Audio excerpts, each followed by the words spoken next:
Урматтуу мекендештер, сиздердин ушундай гуманитарный жардам береңиздерге мен аябай терең ыраазычылык билдиргизем.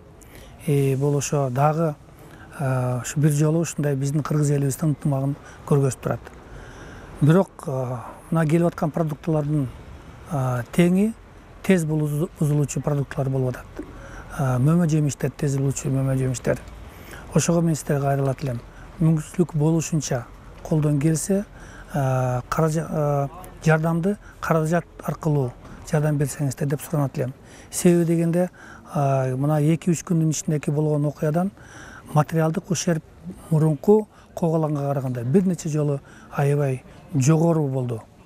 Көп үйлөр өртөлүп кетти. Азыр мамлекетибиздин алдында, мындай жабыркалаган биздин элибиздин алдында аябай чоң бир задачабыз турат. Мына кышкы суукка келгиче ушу жашоо шарттарды жана башка шарттарды уюштуруу боюнча. Ошого мен ойлойт элем, ушу каражаттарды бир единый счетко, мамлекеттик счет бар, Баткен областынын счету бар, МЧСтин счеттору бар. Ошондой бир единый счетторго таштап, именно каражат жагынан көмөктөшүп турсаңыздар, ошо могу азыркы экономикалык жана могу элдерге жардам берүү, курулуш жагынан элдердин өзүнүн мындай үй бүлөнүн жана баягы жоготкон нерселерин алууга каражат жагынан жардам берсек, бул мен туура деп ойлонот элем.